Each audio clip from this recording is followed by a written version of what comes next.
Ladies and gentlemen, good day and welcome to the LIC's H1 FY25 earnings conference call. As a reminder, all participant lines will be in the listen-only mode, and there will be an opportunity for you to ask questions after the presentation concludes. Should you need assistance during the conference call, please signal an operator by pressing star then 0 on your touchtone phone. Please note that this conference is being recorded. We have the senior management of LIC led by Mr. Siddharth Mohanty, CEO and MD on this call. I now hand the conference over to Mr. Siddharth Mohanty, CEO and MD, LIC. Thank you, and over to you, sir. Thank you. Good evening, everyone. I am Siddharth Mohanty, Chief Executive Officer and Managing Director, LIC. I would like to welcome all of you to the half-yearly results call of the financial year 2024-25. Our results declared today have been uploaded along with press release and the investor presentation on our website as well as the websites of both the exchanges, BSE and NSE. Along with me on this call, I have four managing directors, Mr. M. Jagannath, Mr. Tablesh Pandey, Mr. Satpal Bhanu, and Mr. R. Doraiswamy. Senior officials of the corporation present on this call are Mr. Dinesh Pant, Appointed Actuary and Executive Director, and Mr. K.R. Ashok, Executive Director from the Actuarial team, Mr. Sunil Agarwal, CFO from the Finance team, Mr. Ratnakar Patnaik, Executive Director, Investment Front Office and CIO, and Mr. K. Sesgiridhar, Executive Director, Investment Back Office from the Investment team, Mr. R. Sudhakar, Executive Director, Marketing and CMO, Mr. Hemant Buch, Executive Director, B&AC, Ms. Manju Bagga, Executive Director, Pension and Group Schemes, Ms. Rachna Khare, Executive Director, CRM Policy Servicing, Sri C.B. Ramana, Additional Executive Director, CRM Policy Servicing, Ms. Bandana Sinha, Executive Director, CRM Claims Annuities, and Mr. Sanjay Bajaj, Head Investor Relations. Before I get into details of our performance for H1 FY25, that is for 6 months ended September 30th, 2024, I would like to thank all of you for joining this call during late evening on a Friday. In today's call, we are aware that you will have many questions for us as a management pertaining to the new product regulations.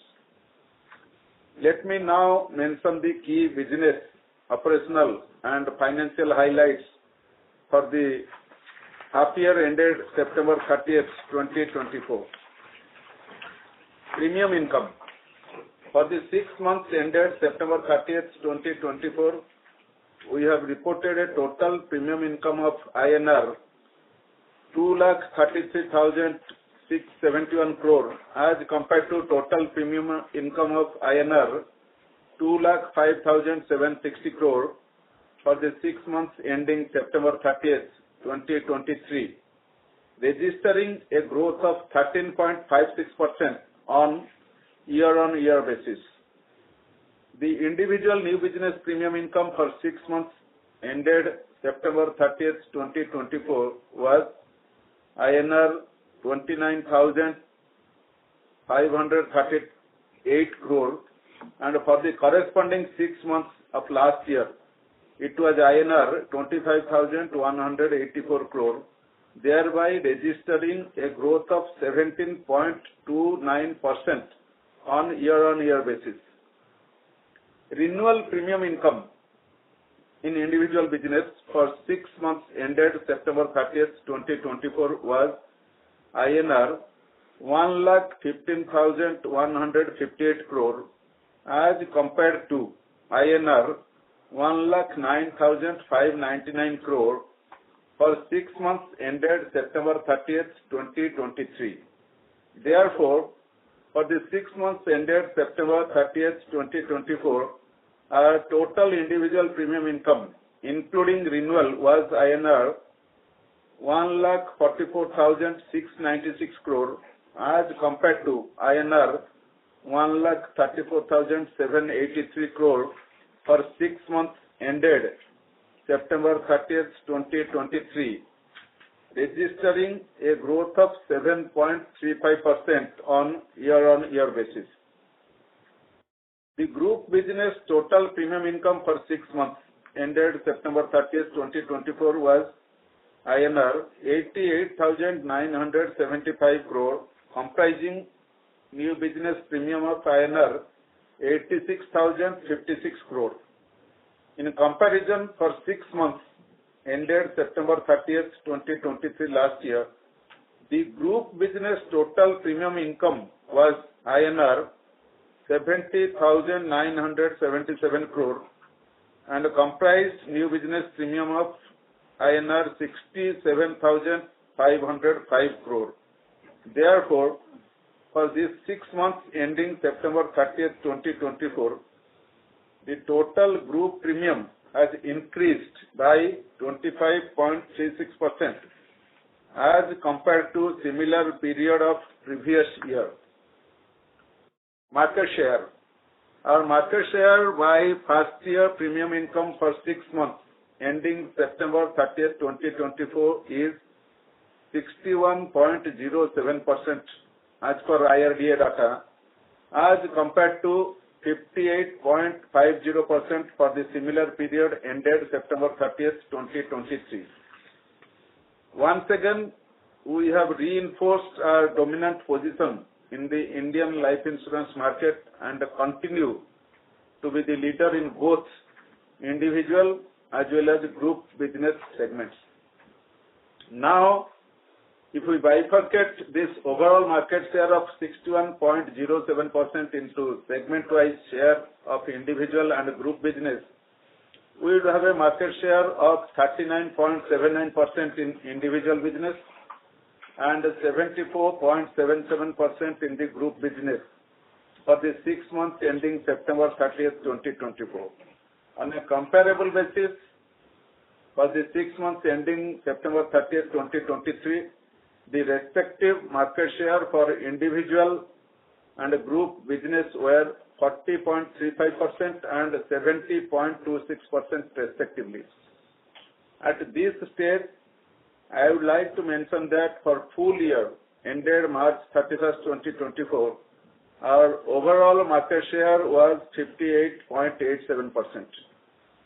I would like to remind you of our analyst call post FY24 results, wherein we had mentioned about our regaining the market share in FY24-25. As you can see, we are on right track for achieving the same. Breakup of business on APE basis. Total annualized premium equivalent APE for 6 months ended September 30th, 2024 is INR 28,025 crore, which is comprised of individual APE of INR 18,163 crore and group APE of INR 9,862 crore. Therefore, on APE basis, the individual business accounts for 64.81% and group business accounts for 35.19%. Further, of the individual APE, the par business accounts for INR 13,385 crore and non-par amounts to INR 4,778 crore. Therefore, our non-par share of individual APE is 26.31% and par is 73.69% for 6 months ended September 30th, 2024. As you may recall, for the 6-month period ending September 30th, 2023, our non-par share of total individual business based on AP stood at 10.76%. Since then, our non-par AP share has surged from INR 1,575 crore to INR 4,778 crore, increasing from 10.76% to 26.31%.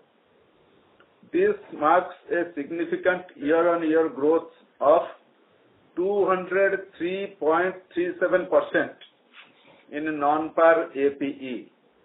Therefore, it is now evident that another pillar of our strategy, which is changing product mix towards non-par, is bearing fruits and has gathered significant momentum of its own.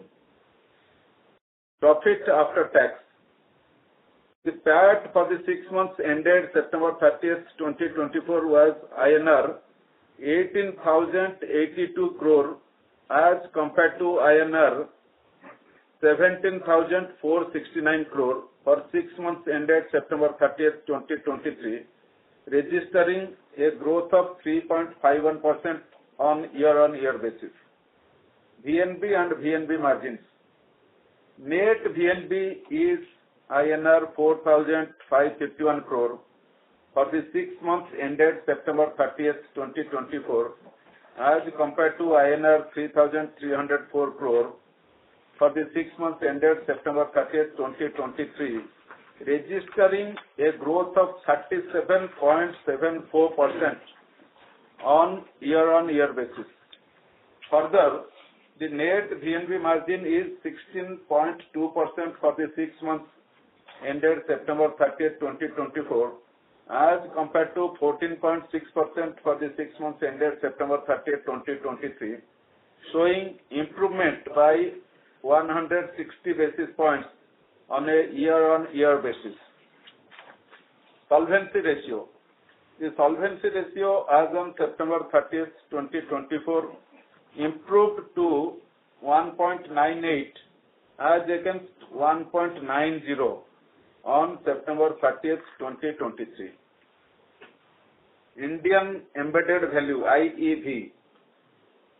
The IEV is, as on September 30th, 2024, has been determined as INR 8,21,716 crore as compared to INR 6,62,605 crore as on September 30th, 2023. Therefore, IEV has registered an increase of 24.01% on year-on-year basis. Asset under management. The AUM as on September 30th, 2024 was INR 55,39,516 crore as compared to INR 47,43,389 crore as on September 30th, 2023. Therefore, our AUM has registered a growth of 16.78% on year-on-year basis. Product mix and new product launches. During the past 6 months period of FY25, we have launched 4 new non-par products on August 6, 2024, namely LIC's UBA Term, LIC's Digital, LIC's UBA Credit Life, and LIC's DG Credit Life. As you may be aware, starting from October 1st, 2024, we have launched products in compliance with the IRDAI Insurance Products Regulation 2024 and the IRDAI Master Circular on Life Insurance Products, which are available on our website. Further, we have made a total of 32 products, including Pradhan Mantri Jeevan Jyoti Bima Yojana, available for new business, including 19 individual products, 7 group products, 5 individual riders, and 1 group rider. On October 7th, 2024, we launched LIC's Single Premium Group Micro Term Insurance Plan. And on October 14th, 2024, we launched 2 new individual non-par products, namely LIC's Nivesh Plus and LIC's Bima Jyoti. As of today, we offer a total of 35 products including Pradhan Mantri Jeevan Jyoti Bima Yojana, which include 21 individual products, 8 group products, 5 individual riders, and 1 group rider. Number of policies sold. During the 6 months ended September 30th, 2024, we sold 91,70,420 new policies as compared to 80,60,725 new policies in the 6 months ended September 30th, 2023, registering a growth of 13.77% over the corresponding period of last year. Agency workforce. As on September 30th, 2024, the total number of agents was 14,39,658 as compared to 13,45,891 as on September 30th, 2023. The market share by number of agents as on September 30th, 2024 stands at 47.56% as against 49.35% for September 30th, 2023. On number of policies sold basis, the agency force sold 89,21,078 policies during the 6 months ended September 30th, 2024 as compared to 77,68,037 policies during the corresponding period of last year, registering an increase of 14.84%. Further, approximately 97% of our policies in the 6 months ended September 30th, 2024 were sold by our agency force. Even on premium basis, a little over 95% of new business premium came from our agency channel in the first 6 months of current financial year. Contribution by Banca and alternate channel. The Banca channel collected new business premium income of INR 854.23 crore for the 6 months ended September 30th, 2024, and for the corresponding 6 months of last year, it was INR 648.24 crore, thereby registering a growth of 31.78% on year-on-year basis. Further, the alternate channel collected new business premium of INR 353.31 crore for the 6 months ended September 30th, 2024 as compared to INR 275.64 crore for 6 months ended September 30th, 2023, registering a growth of 28.18% on year-on-year basis. Therefore, for the 6 months ended September 30th, 2024, total new business premium collected by Banca and alternate channel was INR 1,207.54 crore, which was INR 923.88 crore for the 6 months ended September 30th, 2023, registering a growth of 30.7% on a year-on-year basis. With this, the share of Banca and alternate channel by new business premium has increased to 4.09% for the 6 months ended September 30th, 2024 as compared to 3.67% for similar period last year. Further, the B&AC channel sold 2,45,124 policies for the 6 months ended September 30th, 2024 as against 2,89,753 policies for 6 months ended September 30th, 2023, registering a decline of 15.4% on year-on-year basis. If you look at the contribution of purely Banca channel, it contributes 71% of new business premium to Banca and alternate channel. Our overall expense ratio. For the 6 months ended September 30th, 2024, the overall expense ratio was 12.74% as compared to 15.14% for the first 6 months of last year.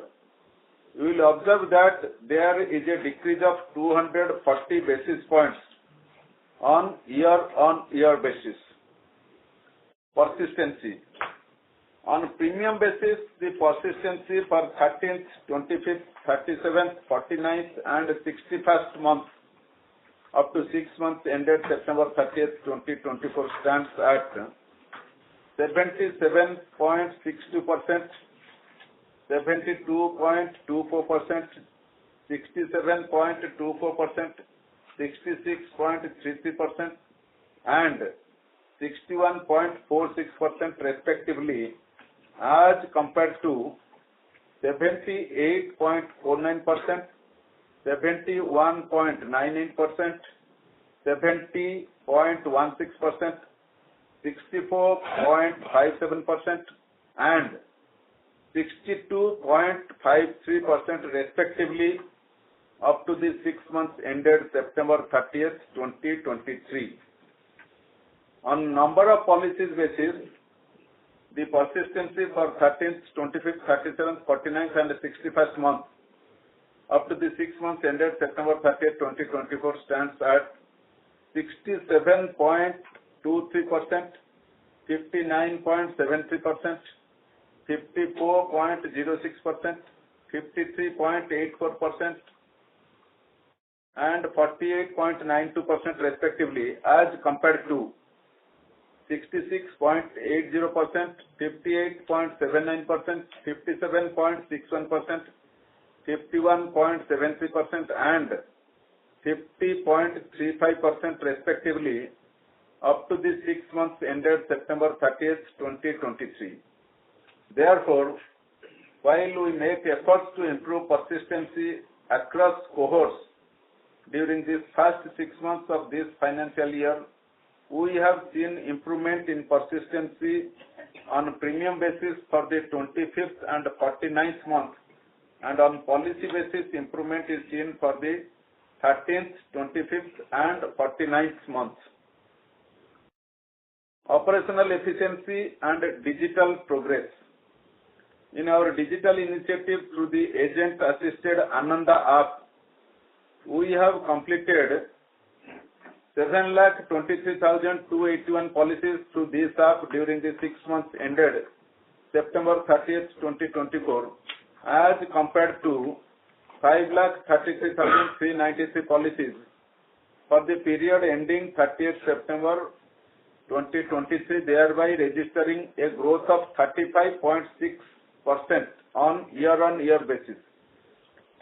There is a growth of 32.36% in the number of active agents in Ananda app for 6 months ended September 30th, 2024. Claims. On the individual claims front, during 6 months ended September 30th, 2024, we have processed 89,70,019 number of claims, which includes 85,55,689 maturity and survival benefit claims. On an amount basis, during first 6 months ended September 30th, 2024, the total maturity claim were INR 94,531 crore and the total death claims were INR 11,645 crores. On a comparable basis, for first 6 months of last year ended September 30th, 2023, the maturity claims were INR 78,984 crore and the death claims were 10,826 crore. Therefore, the death claims are higher by 7.57% and the maturity claims are higher by 19.68% on a year-on-year basis. Awards and accolades. The list of awards won during H1 FY25 is presented on slide 63 of the results presentation, which indicates that our customer-centric efforts have been recognized by various industry platforms. LIC is now the strongest insurance brand globally, according to Brand Finance Insurance 100 2024 report. Before I close my opening remarks, I would like to list down significant achievements during the quarter.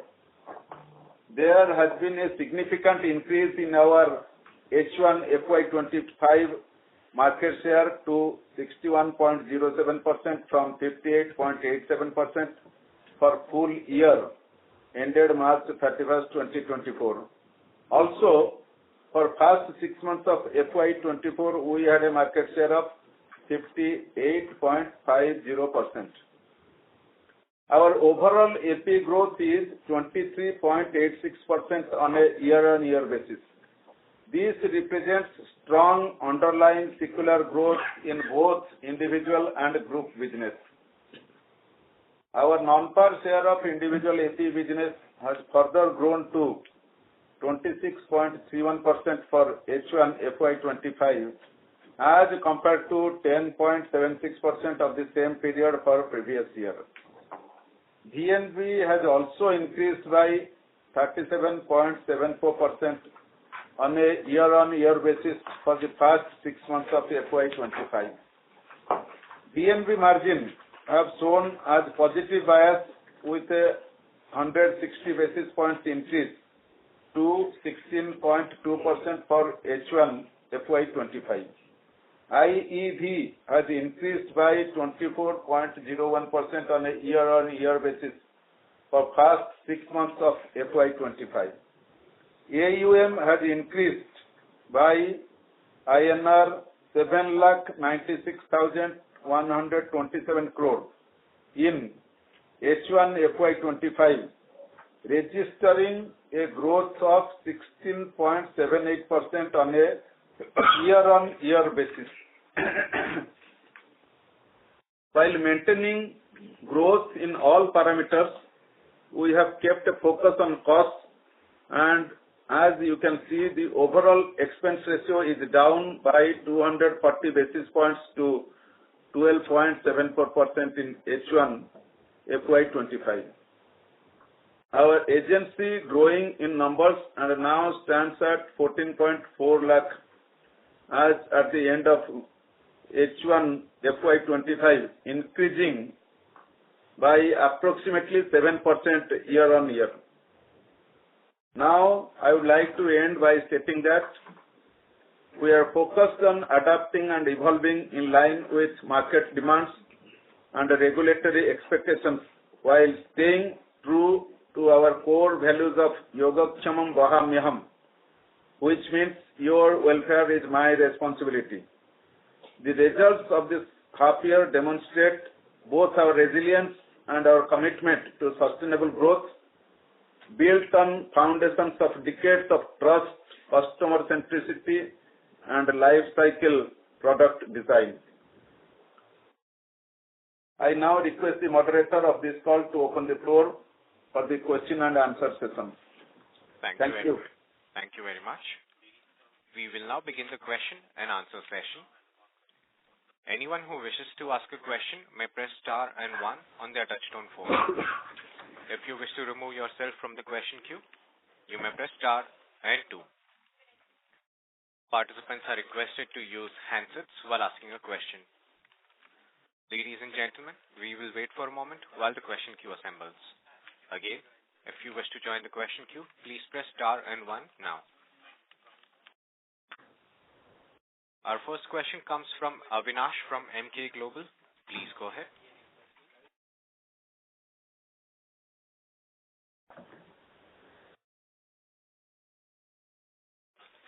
Avinash, your line is unmuted. Please proceed with your question.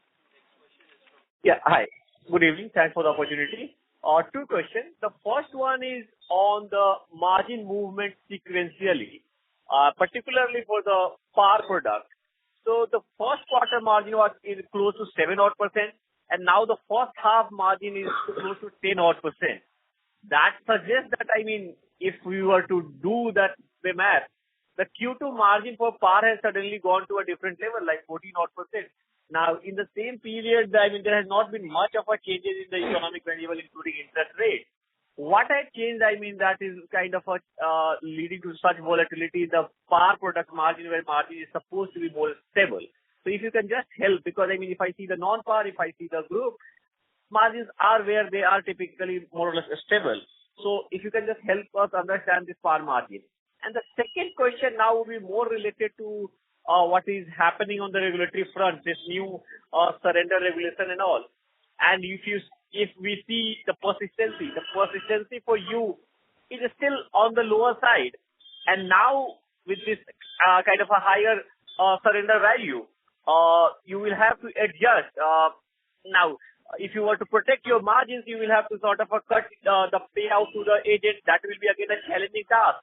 And more than that, how is your PAR product going to remain attractive? Because there are kind of a double whammy on the bonus, your ability to pay bonus. One is this, the new surrender regulation, and in the past, anyway, the fund bifurcation would have some impact. In this backdrop, the PAR product attractiveness comes under question. So these are my two questions. Thank you. On the PAR margin, though it is, you have compared the quarter-to-quarter movement. Actually, what happens is we have a sort of a business cycle among the various quarters. So the directly comparing the quarter-to-quarter movement may not give a clear picture.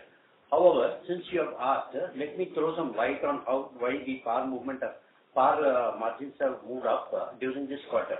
What exactly has happened is this quarter has been a bumper business, you must have noticed, for the corporation. And we have noticed that within the PAR business, there has been a very good movement towards certain products which give us a good margin. So that is a specific reason why the PAR margin has moved up during this quarter. Surrender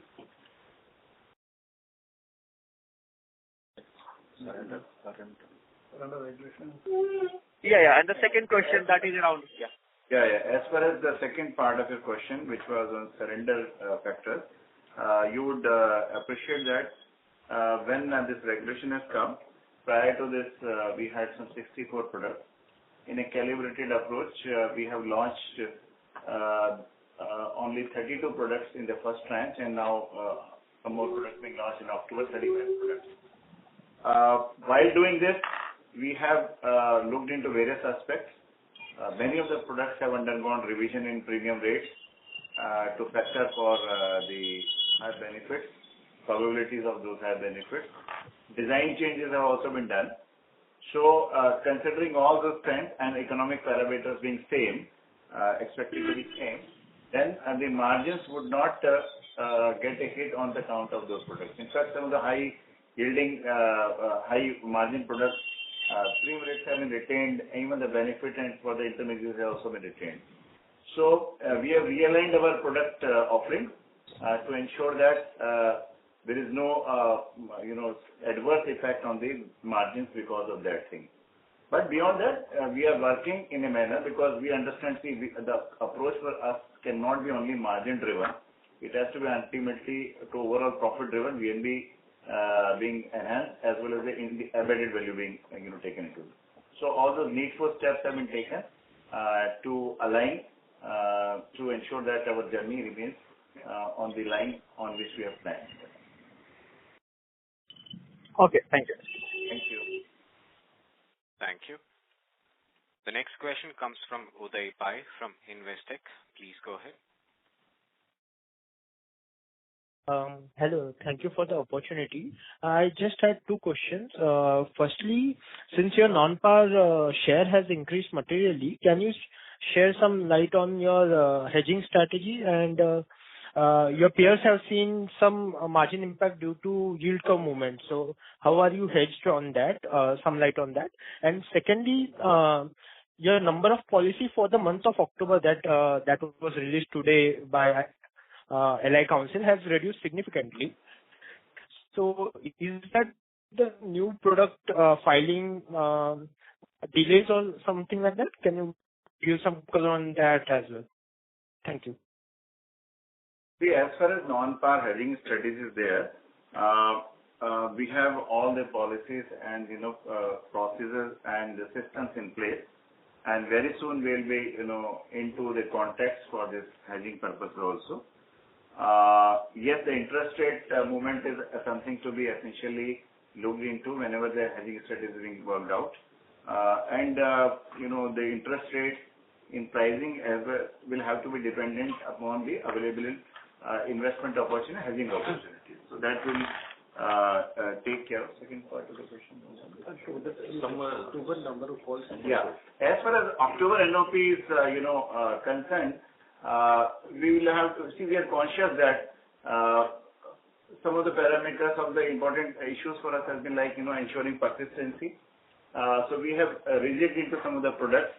Last year also that we had done some of the products which were selling in good numbers, but where the persistency was a challenge, we had withdrawn them.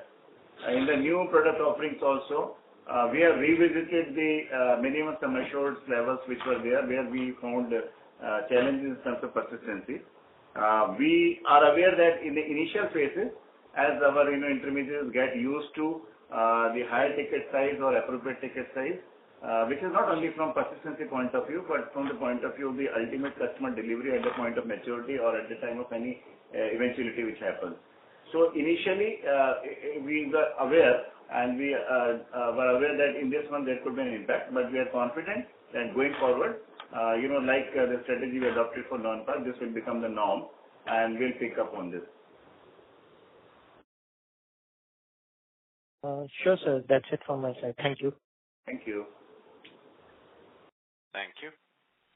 The next question comes from Supratim Datta from Ambit. Please go ahead. Hello. My first question is on the hedging strategy. Now you indicated that the processes and systems are in place.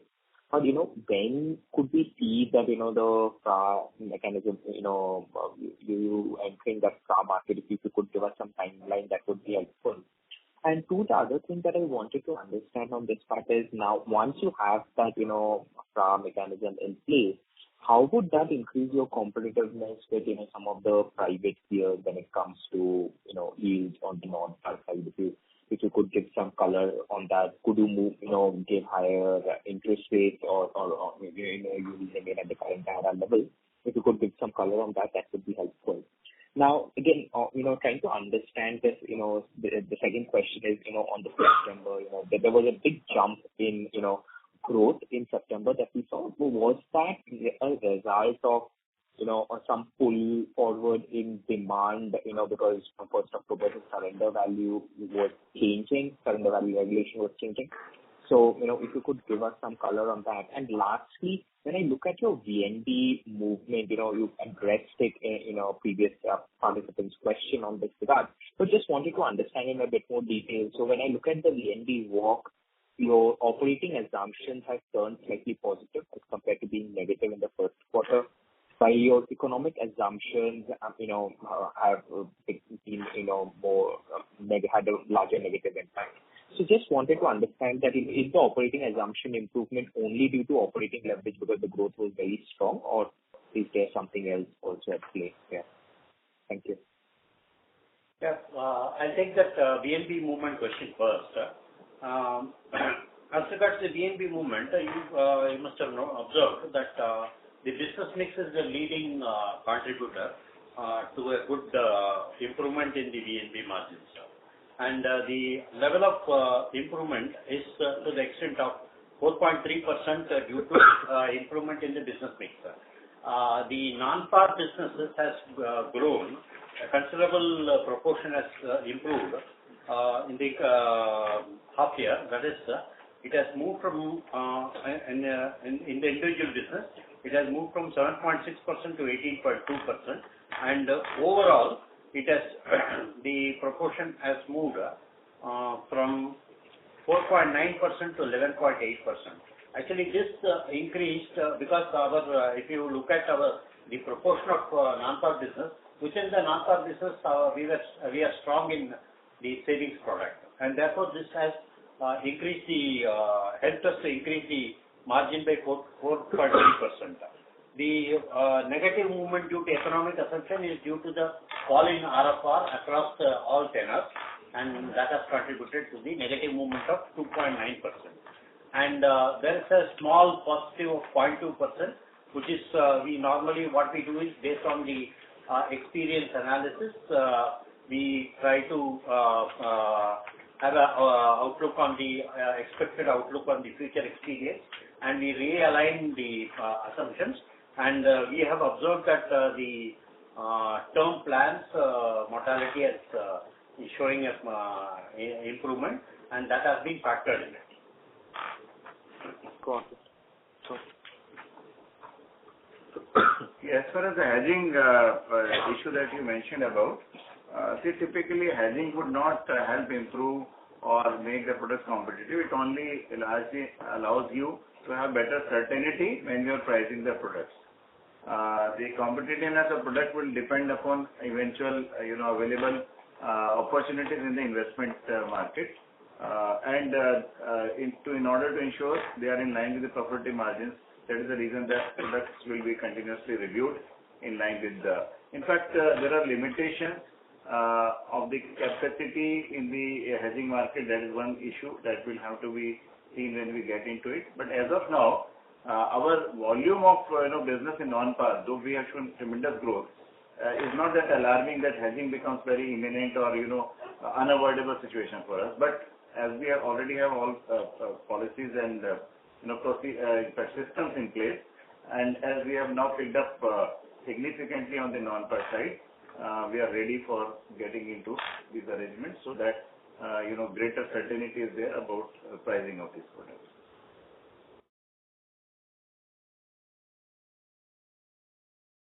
Mr. Datta, you have any further questions? Yeah, on the September, what really drove that, jump in? Was it a pull forward in demand, or was it, some other driver? If you could give some color on that. As far as September business is there, it has not been a very conscious strategy on our part that September should become big, because we really have come out that we are ready with the products that had to come about. Naturally, intermediaries or markets seek an opportunity in which they feel enthusiasm. Possibly, people wanted to cover up for the October month when the season for festivals are there, and that gave them opportunity. And some of the, even for general public also, which is very fascinated by existing products, they would like to take those products. So that helped us garner a good momentum among intermediaries. We always try to work every month, actually, very sincerely, that every month should be like September, but every month cannot become like September or March. And it was good that we could get a good business in the month of September. And now with the new products being available with their own benefits to the customers and the design features, we expect after some slowness possibly in October, which is expected, because once you have a very good month, the following months tend to become slightly relaxed. And we also expected our agents and the marketing team to understand the new products, their nuances. We are sure that once it has circulated down the line, the coming months will be good from the business point of view.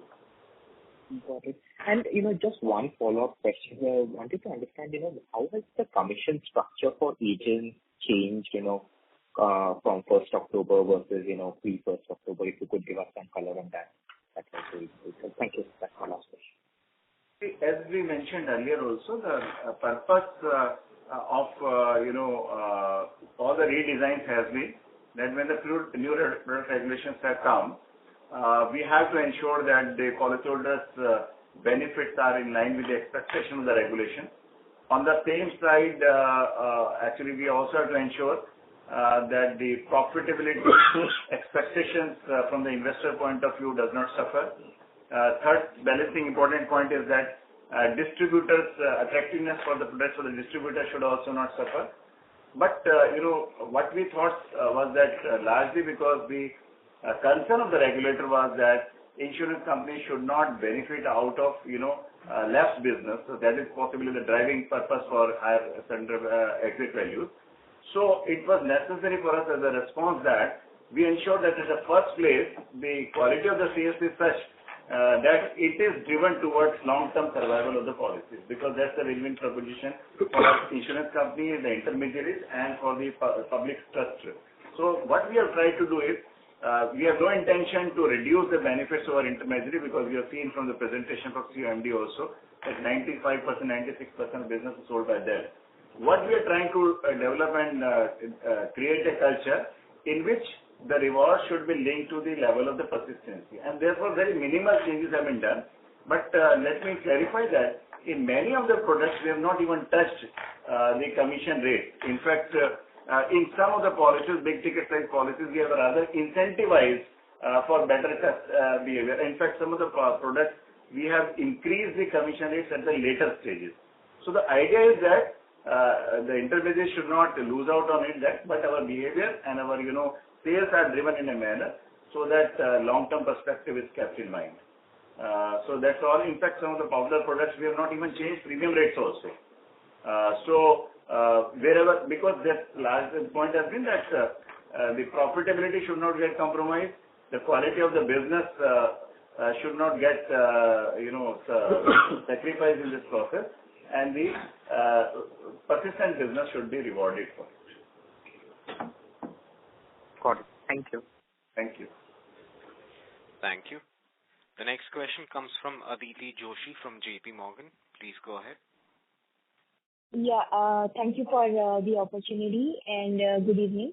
A couple of questions. So firstly, on the VNB margin walk that you have provided. As if you compare the VNB walk in the first quarter, there was a negative impact from the higher product benefit, but in the first half one, it wasn't there at all. So can you please help me understand how shall we read it?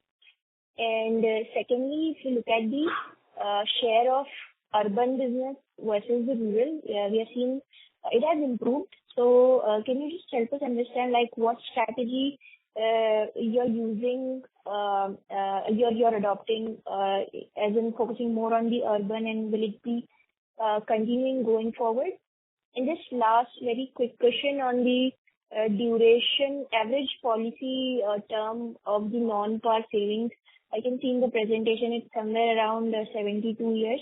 So just wanted to understand what is the typical premium payment term of these very long-term policies, and just if also you can share some trend on the hedging costs for these products. Do you see any higher hedging costs in this particular segment? That's all.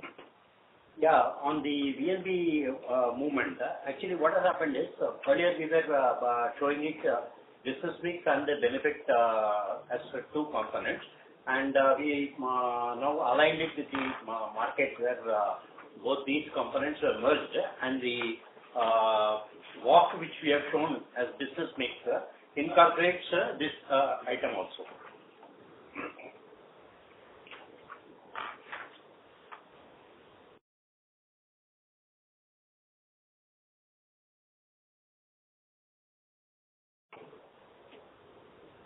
Yeah, and I had a couple of questions more, so if you are able to address that as well. Something about the room of non-par is higher. See, what is happening, you talked about the strategies regarding urban and rural. That way, our strategy, because a large part of our business, almost, if we go almost 50 to 60% around business is coming from rural places also. Now, it is not, strategy is not that we should get business from urban places only. We are equally focused in urban and rural places. All our policies are available irrespective of the geographies which are there. But different places do have different preferences, and it is quite natural that in the urban centers the average ticket size is higher than as compared to the rural. But we have many pockets of rural where the average ticket size is even very high. So it's not that.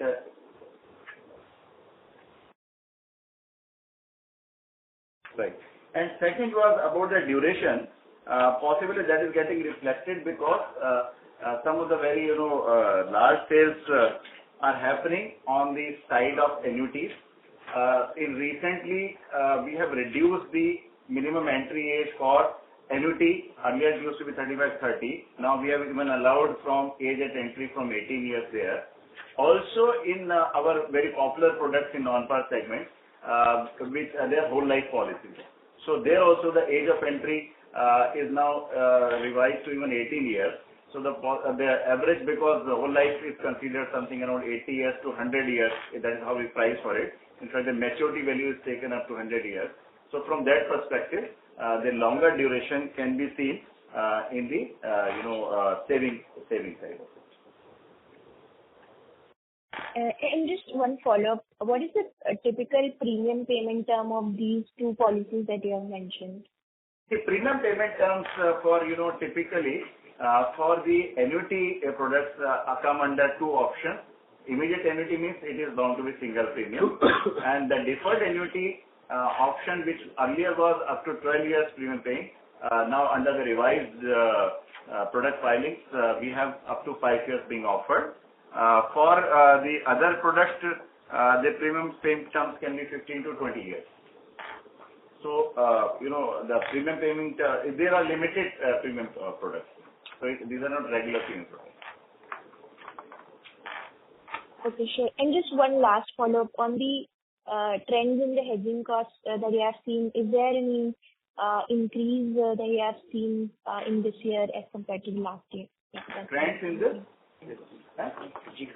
As of now, actually, we have not entered into any contract into hedging costs, so that has not triggered for us at this point of time. So that cost may possibly be incurred, in case of, changing interest rate scenarios going upward. But that's not the situation. As of now, we still have to, so there is no hedging cost for us at this point of time. Sure, got it. Thank you so much. Thank you. Thank you. The next question comes from Gaurav Jain from ICICI Prudential Mutual Fund. Please go ahead. Hi, thank you for the opportunity. First of all, congratulations to the team for such encouraging set of results. Few questions from my side. First is on par margin, a follow-up. So should we expect this 10.1% VNB margin for par to continue, or was there something exceptional this quarter and going forward we should expect a little lower number? Second, on product mix. So we are seeing very encouraging shift towards non-par. In the individual AP, it is now at upwards of 26%. So what is the sustainable number towards in product mix that we think we should achieve for FY25 and say going forward? Third is on distribution mix. We are seeing encouraging shift here also in favor of bank and alternate channels are now closer to 5% of individual NBP. So if you can highlight what are the steps that we have taken, have we added new ones or towards digital channel, etc. And fourth, sir, update on the investment in SAHI that we were planning to do. Yeah, that is all. Thank you. Regarding the par margin, if you look at the margin for first half yearly FY24 of par margin compared to half yearly FY25, it is flat. It was 10.3 at 24 and now it is 10.1. So this 10.1 is not something which is completely out of place. So you will have to look at this should be sustained from that way. Yeah. Okay. On product mix, sir, non-par. See, on the product mix on non-par, the impact on the margin is being up. Right? You want to know the impact of margin due to product mix? Going forward. No, sir, that is given. My question is, what should be the sustainable product mix that we should think? Should we expect this non-par as a percentage of individual AP to continue, or was there something exceptional this quarter? Yes. See, there our strategy is very clearly that we want to have a modest growth in as far as the par growth is concerned. And in non-par, we consider that the pace of growth should continue and shall continue in this manner only. Participating business has been slightly dipped, some less, single digit negative has been there.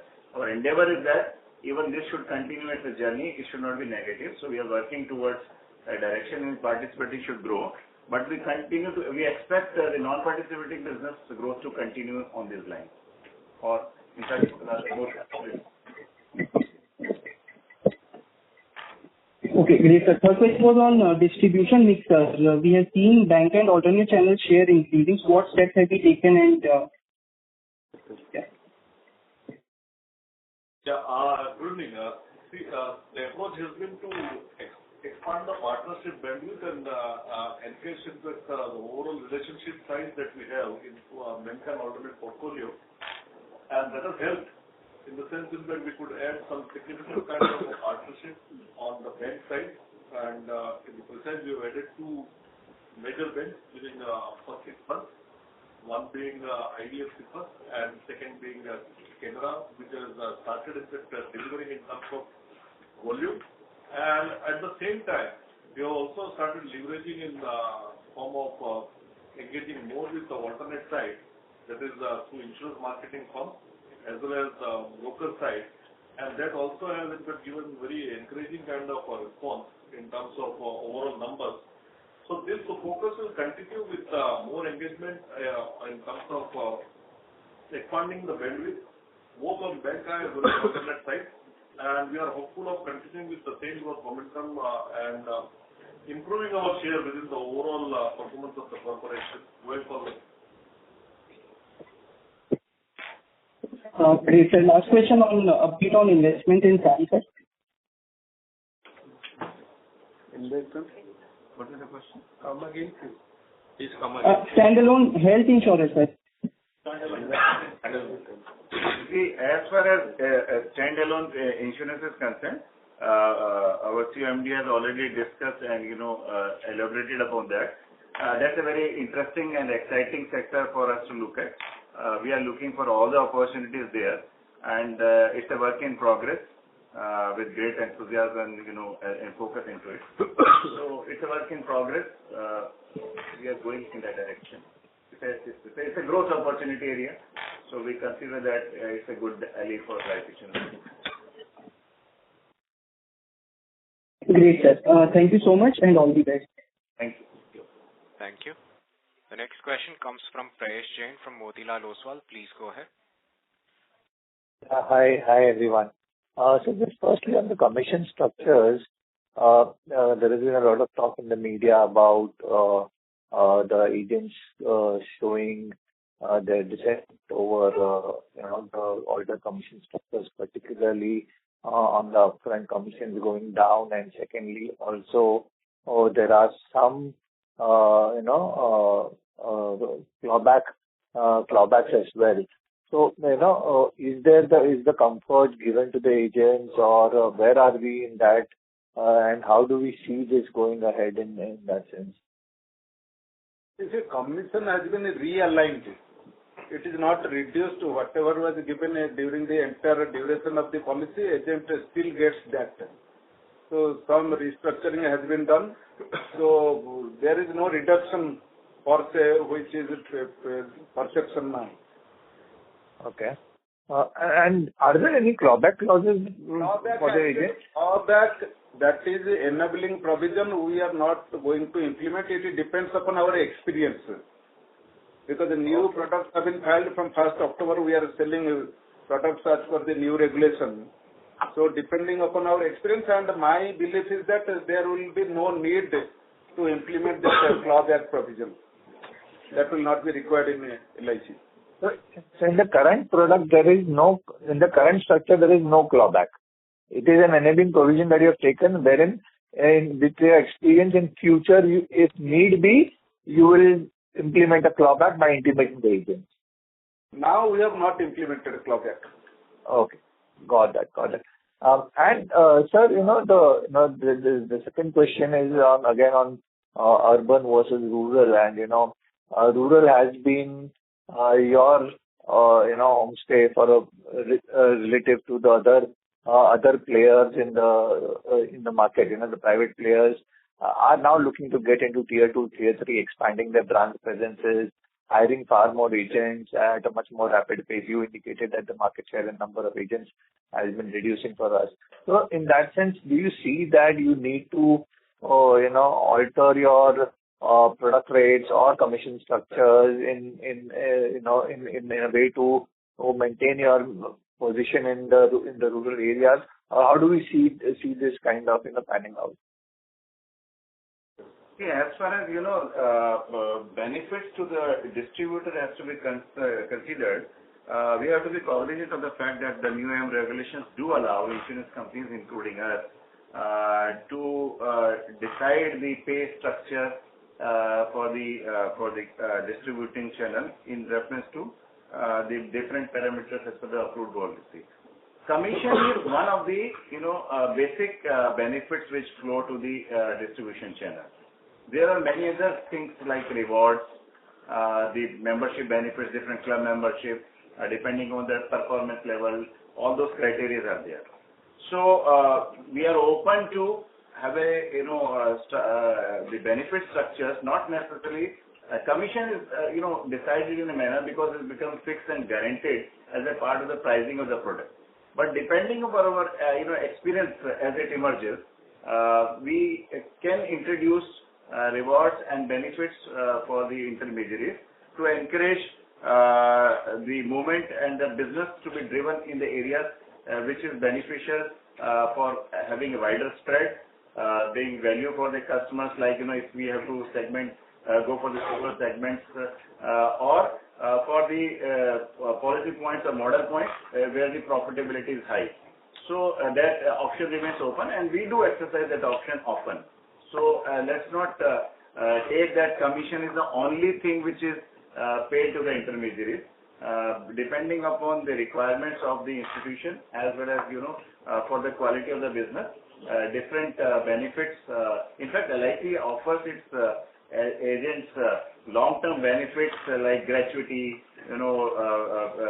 sort of pension, group insurance scheme, and many other club member benefits, including many other benefits are available to them, which is linked to their performance on the parameters which organization sets for the performance level. Got that. And thirdly, also on the SAHI, on the health insurance, unless so is it clear that unless the composite license comes through, you cannot acquire stake in any SAHI, right? The composite license has to come through for you to take stake in a standalone health insurance company, right? It has nothing to do with the composite license. Okay. We want to buy some stake in standalone health insurance company. Okay. So that can be without a composite license. Okay. So would there be some restriction on acquiring a certain amount of stake? There is no such restriction. As of now, there is no such restriction, but our investment regulation, it has its restriction. So within that, we have to operate. Okay. Got that, sir. And that would be it. Thank you so much, sir. Thank you. Thank you. The next question comes from Dipanjan Ghosh from Citi. Please go ahead.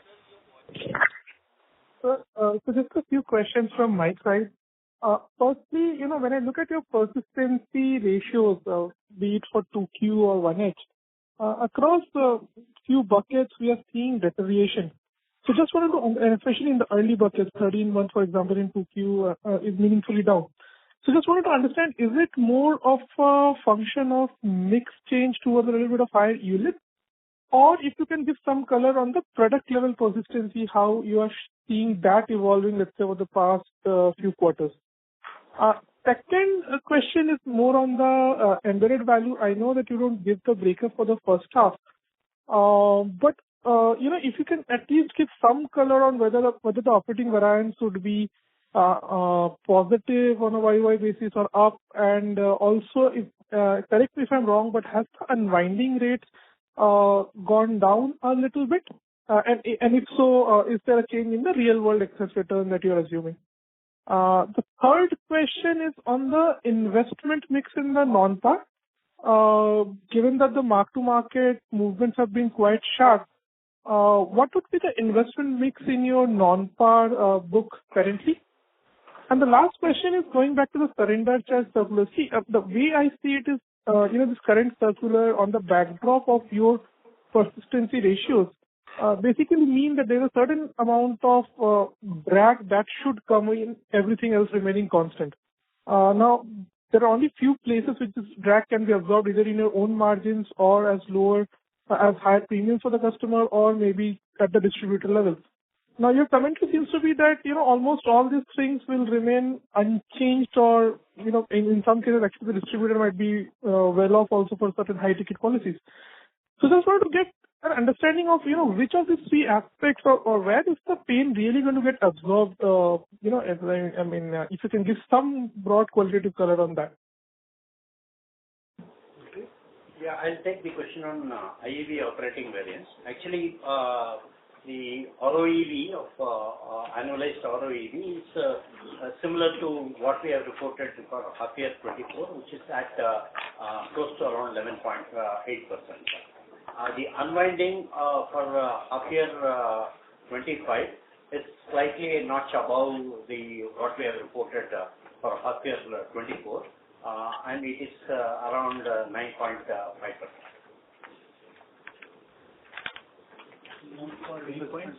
See, as far as non-par investments is concerned, I guess you are asking in context of the policyholder fund, not solvency margin. So around 9 to 10% of the value is in equity. You would expect that in non-participating funds, actually there is a greater asset liability matching requirement, and the discretionary benefits not being there, the larger component of investment is in the fixed securities. So in line with that principle, around 9 to 10% roughly would be the amount which would be invested in the equity portion. The balance is in the fixed security.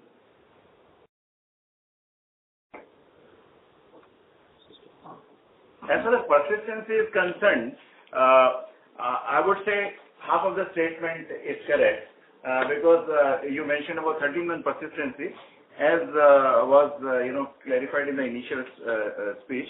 13th and 25th persistency from the policy context is positive as compared to the comparable period.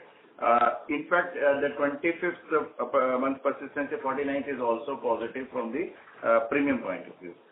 Yes, we agree that in fact a lot of steps have been taken by us in terms in the previous years in terms of correction at the point, for example, micro products where we were low persistencies, but possibly the impact did not flow fully because the volumes were not that high. You would have noticed that in new product which we have launched in the month of October also, we have again reviewed minimum ticket size in mostly those products where we were experiencing lower persistency in the lower ticket size, so that we have tried to rationalize so that our journey to better persistency continues. Similarly, we have tried to, as I was explaining earlier, also incentivize the behavior.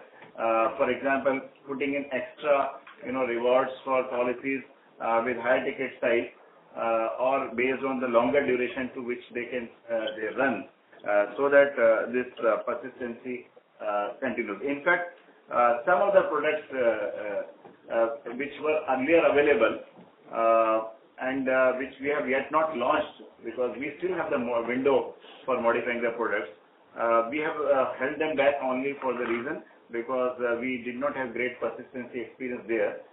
So those also we will relook so that the modified version of them comes in a manner so that it further helps the persistency. In fact, besides that also, at operational level also, the mode of payments and all those things also, we have relooked in many low ticket size policies, for example, 1 lakh policies, which we consider are important for a wider spread of insurance and reaching nook and corner of the society in line of the Vision 2047. But we have tried to address those low ticket size policies still being offered, but in the mode in which the persistency experience is good. So these are all steps we are continuously working out so that we continue to have better persistency experience. And the point that the 13-month persistency in count of policies and 25th month persistency in count of premium also has shown improvement is is the evidence that the steps taken in the direction have yielded the results. And just the last question was on the surrender part. I mean, where is it getting absorbed exactly? Surrender what? There has been a change in the surrender norms, right? So everything else remaining constant, there would be a certain negative cash outflow drag, right, over a longer time horizon. Assuming everything else remains constant. Now, you obviously tweak the product designs. You mentioned that you have not materially changed the commission structure. In fact, in some cases, commission structure might have actually improved also. You also mentioned earlier in the call that, margins should, broadly remain where they are. So, and in some cases, you have maybe taken a little bit of premium hike. So I just want to understand, in which of the areas, I mean, there are three stakeholders, right? The corporation, the customer, and the distributor, right? So who is really going to bear the pain of this negative drag exactly? We would want that nobody should bear the pain of this, and it should be a win-win proposition, because the spirit of the regulation, which is that customer should get value, has to be ensured. So what I was suggesting earlier also, that what we have tried to do is, we have looked into the possible cost impact on the benefits of this, and therefore necessarily reprice our products where we felt this could be an issue. Similarly, while we are saying that we have not reduced overall commissions, as CEO and we explained earlier, we have redesigned them in fact, so that what was being paid in the first year is now being paid, say, in the third and fourth year, so that when the policy goes along, the commission gets paid. So it is not denied, but it is linked to the continuity of the policy. Because there, as you rightly mentioned, there is going to be financial impact. So to that extent, it limits and restricts the financial impact to that extent. Similarly, we have in fact made certain changes in our products, so that the benefits, it's not that if 1 year premium is paid or not paid, then the benefits go away. We are giving proportionate benefit to the policyholder in the ratio to the premium they are paid. And so that the customer sees a value that even if you are not able to, for example, if you take a high ticket size policy, if you are not able to run it beyond certain number of years, you do not lose out. You continue to get proportionate benefits, and so that you get whatever things you have decided, planned for you at the maturity or in any other eventuality, in proportion to the premiums paid. So the aim is that we redesign features in a manner so that the lapsation itself should go down. Policy should continue for longer to the benefit of the customer as well as for the distributors, because it's not only about the first year commission. Let's not say, because if any distributor is or for any seller is just looking into the first year as the source for commission or income only, I think there is a basic defect in that entire business planning. It has to be seen across the long term of the policy, and we believe that with this, even the quality of the business that will be improved. And another thing is that while their first year expenses may go up because of the higher surrender value, it does not necessarily mean that customer will choose to surrender their policies, because still they will lose out a significant portion of the premium. So there can be a situation, and we expect a situation in which possibly the customer will see now more confidence and more liquidity being available in the product, and maybe more sales can happen. So we all have to see how actually the situation comes about. As of now, we have repriced the products, revised the products and the features in them, so that all these parameters are balanced out. And we'll continue to review our products as and when situations demand. We'll review them further also, and we will continue to address. It's not about confining to the existing products. We have filed more products also, and we believe that beyond the returns only, we want to focus on the health protection side of it. We have shown tremendous growth in ULIP products, where there's hardly any impact of these changes. And plus, we'll continue to, and we are really filed, and we'll continue to work for the product, where the concentration is not only in terms of returns, but it is also about the various features which are the product which suit to their lifestyle. requirements. So we have to operate in the regulatory environment in which the expectation is there, and we'll try to work out for a win-win formula from there. Got it. So just one follow-up on the first answer, which is on the operating variance. I did not really understand. Did you mean that it's positive during the first month? I mean, see, operating. I'm talking about ROEV, the return on embedded value due to operations, and that was we have. It stays flat at the same as last year. Last year it was 11.8% for the corresponding period, and currently it is staying at the same number.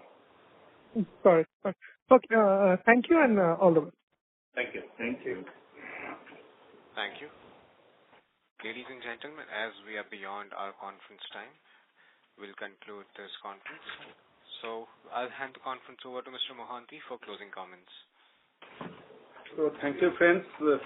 As we conclude our discussion for the first half of FY25, I want to express my sincere gratitude to every one of you for your continued trust, partnership, and engagement with LIC. Your insights and questions today reflect the depth of understanding of LIC's business, and I hope we have addressed them in a way that reinforces your confidence in our strategy and direction. Thank you once again for your valuable time, trust, and support. We look forward to engaging with you further in the upcoming quarters and delivering on the commitments we have shared today. Wishing you all the very best. Thank you. Thank you. On behalf of LIC, that concludes this conference. Thank you for joining us. You may now disconnect your lines.